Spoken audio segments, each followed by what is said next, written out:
সুপ্রিয় দর্শক, আসসালামু আলাইকুম। সবাইকে স্বাগতম জানাচ্ছি আজকের গুরুত্বপূর্ণ সংবাদে। প্রথমেই জানিয়ে দিচ্ছি সংবাদ শিরোনাম, পরে বিস্তারিত। ইসরায়েলকে অস্ত্র সরবরাহকারী আরেক কোম্পানির নাম ফাঁস।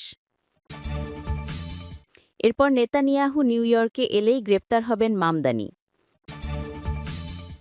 এবং সবশেষে থাকছি দিল্লিতে বাংলাদেশের নিরাপত্তা উপদেষ্টার সাথে ভারতের নিরাপত্তা উপদেষ্টার সাক্ষাৎ। শুনছিলেন সংবাদ শিরোনাম, এখন বিস্তারিত। তার আগে ছোট্ট একটি আবেদন, যদি আপনি ন্যায় ও মানবতার পক্ষে থাকেন লাইক দিন। গাজায় শিশুদের ভালোবাসা দেখাতে চাইলে কমেন্টসে লিখে জানান গাজায় শান্তি চাই। আর সাবস্ক্রাইব করুন আমার চ্যানেলটি, কারণ আমরা বলি সেই কথা যা অনেক মিডিয়া আড়াল করে। এখন চলুন বিস্তারিত দেখা যাক। ইসরায়েলকে অস্ত্র সরবরাহকারী আরেক কোম্পানির নাম ফাঁস। গাজায় ইসরায়েলের গণহত্যায় সহায়তা করার অভিযোগে পোল্যান্ডের একটি রাষ্ট্র আয়ত্ত বিস্ফোরক প্রস্তুতকারী প্রতিষ্ঠানের নাম প্রকাশ্যে এসেছে। প্রো-ফিলিস্তিনি বিভিন্ন সংগঠনের যৌথ এক প্রতিবেদনে বলা হয়েছে, পোলিশ কোম্পানি নাইট্রোক্যাম যুক্তরাষ্ট্রের অস্ত্র নির্মাতা প্রতিষ্ঠানের কাছে ট্রাইনিট্রোটোলিন সরবরাহ করেছে, যা পরে সামরিক গোলা, বোমা ও গ্রেনেড তৈরিতে ব্যবহার হয়ে ইসরায়েলের কাছে রপ্তানি হয়েছে। মঙ্গলবার প্রকাশিত প্রতিবেদনে people's embargo for Palestine, Palestinian youth movement, shadow world investigations এবং মুভমেন্ট রিসার্চ ইউনিট উল্লেখ করেছে, ইউরোপীয় ইউনিয়ন ও ন্যাটোর মধ্যে পোল্যান্ডে একমাত্র বৃহৎ টিএনটি উৎপাদনকারী দেশ। এই টিএনটি বহুল ব্যবহৃত MK-80 সিরিজের এয়ারড্রপ বোমা এবং শক্তিশালী পেনিট্রেটর বিস্ফোরক ব্লু 109 বোমায় ব্যবহৃত হয়। প্যালেস্টিনিয়ান ইউথ মুভমেন্টের সংগঠক নাদিয়া তান্নুস আল জাজিরাকে বলেন, এই প্রতিবেদন স্পষ্টভাবে দেখাচ্ছে যে নাইট্রোকাম ও পোল্যান্ড সরকার গণহত্যার সরবরাহ চেইনে একটি গুরুত্বপূর্ণ ভূমিকা পালন করেছে। প্রতিবেদন অনুযায়ী যুক্তরাষ্ট্রে এখন টিএনটির কোনো দেশীয় উৎপাদন নেই এবং দেশটির আমদানিকৃত টিএনটির 90%ই আসে পোল্যান্ড থেকে।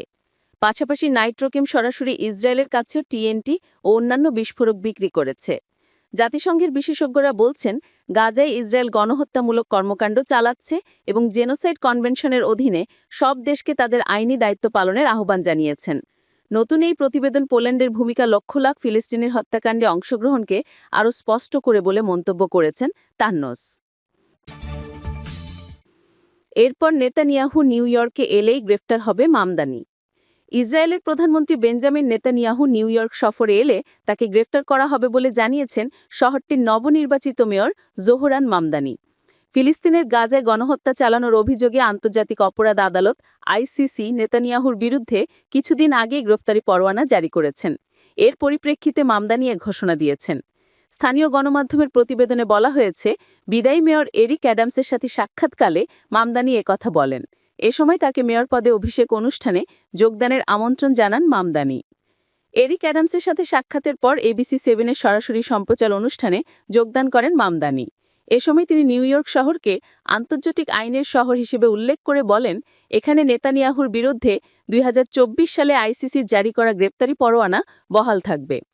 ওই পরোয়ানায় নেতানিয়াহুর বিরুদ্ধে ইচ্ছাকৃতভাবে গাজার সিভিল জনগণের ওপর আক্রমণ এবং যুদ্ধের কৌশল হিসেবে ক্ষুধাকে ব্যবহারের অভিযোগ আনা হয়েছে। নিউ ইয়র্কের নবনির্বাচিত মেয়র বলেন, আমি বারবার বলেছি যে আমি বিশ্বাস করি এটি আন্তর্জাতিক আইনের শহর। আন্তর্জাতিক আইনের শহর হওয়ার মানে সে আইনকে রক্ষা করা, আর তার মানে হলো আন্তর্জাতিক অপরাধ আদালতের গ্রেপ্তারি পরোয়ানা বহাল রাখা, সেটি বেঞ্জামিন নেতানিয়াহুর জন্যই হোক কিংবা ভ্লাদিমির পুতিনের জন্য। মেয়র নির্বাচনে জয়ের আগে গত অক্টোবর মাসে ফক্স নিউজের দ্য স্টোরি অনুষ্ঠানে মার্থা ম্যাককলামের সাথে আলাপচারিতায় মামদানি বলেছিলেন, আইনি অনুমতি থাকলে তিনি নেতানিয়াহুটি গ্রেফতার করবেন। তিনি বলেন, নিউ ইয়র্ক এ ধরনের নীতিকে সমুন্নত ও সংরক্ষণ করতে চায়। মামদানি বলেন, নেতানিয়াহুর গ্রেফতার নিশ্চিত করতে তিনি নতুন কোনো আইনের আশ্রয় নেওয়ার চেষ্টা করবেন না। এই সময় তিনি মার্কিন প্রেসিডেন্ট ডোনাল্ড ট্রাম্পেরও সমালোচনা করেন। তিনি বলেন, আমি ডোনাল্ড ট্রাম্পের মতো নই। আমি এমন একজন যে বিদ্যমান আইনের মধ্যেই থাকতে চাই। তাই আমি নিজে থেকে কোনো আইন বানাবো না, বরং বিদ্যমান আইনের ভেতরে থেকে সব ধরনের আইনিগত সম্ভাবনা খুঁজে দেখব। উল্লেখ্য, যুক্তরাষ্ট্র ICCর চুক্তিতে স্বাক্ষরকারী দেশ নয়।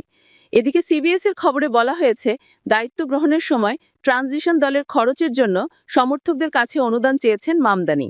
গত মঙ্গলবার সামাজিক যোগাযোগ মাধ্যমে একটি পোস্টে তিনি এই অনুদান চান। তিনি জানান, এখন পর্যন্ত তার প্রচার দল খরচের জন্য $10 লক্ষ সংগ্রহ করেছে, তবে তাদের আরও $40 লক্ষ প্রয়োজন। এবং সবশেষে থাকছে দিল্লিতে বাংলাদেশের নিরাপত্তা উপদেষ্টার সাথে ভারতের নিরাপত্তা উপদেষ্টার সাক্ষাৎ। ভারতের জাতীয় নিরাপত্তা উপদেষ্টা অজিত ডোভালের সাথে সাক্ষাৎ করেছেন বাংলাদেশের অন্তর্বর্তী সরকারের জাতীয় নিরাপত্তা উপদেষ্টা ড খলিলুর রহমান। বুধবার নয়াদিল্লির হায়দ্রাবাদ হাউসে দুই দেশের প্রতিনিধি দলের এই বৈঠক অনুষ্ঠিত হয়। পরে নয়াদিল্লিস্থ বাংলাদেশ হাই কমিশন একটি বিজ্ঞপ্তির মাধ্যমে বিষয়টি নিশ্চিত করেন। হাইকমিশনের বিজ্ঞপ্তিতে জানানো হয়, কলম্বো সিকিউরিটি কনক্লেভের ন্যাশনাল নিরাপত্তা উপদেষ্টা পর্যায়ের ৭ম সম্মেলনে অংশ নিতে ড খলিলুর রহমানের নেতৃত্বে বাংলাদেশ প্রতিনিধি দল দিল্লিতে অবস্থান করছেন। সফরসূচির অংশ হিসেবে তিনি অজিত ডোভাল ও তার দলের সাথে বৈঠক করেন। বৈঠকে সিএসসির কর্মপরিধি ছাড়াও দুই দেশের গুরুত্বপূর্ণ দ্বিপাক্ষিক ইস্যু নিয়ে আলোচনা হয়। এই সময় ড খলিলুর রহমান ভারতের জাতীয় নিরাপত্তা উপদেষ্টা অজিত ডোভালকে তার সুবিধাজনক সময়ে বাংলাদেশ সফরের আমন্ত্রণ জানান। এর আগে মঙ্গলবার সম্মেলনে যোগ দিতে দিল্লি পৌঁছালে ইন্দিরা গান্ধী আন্তর্জাতিক বিমানবন্দরে তাকে স্বাগত জানান ভারতের জাতীয় নিরাপত্তা পরিষদ সচিবালয়ের এক জ্যেষ্ঠ কর্মকর্তা।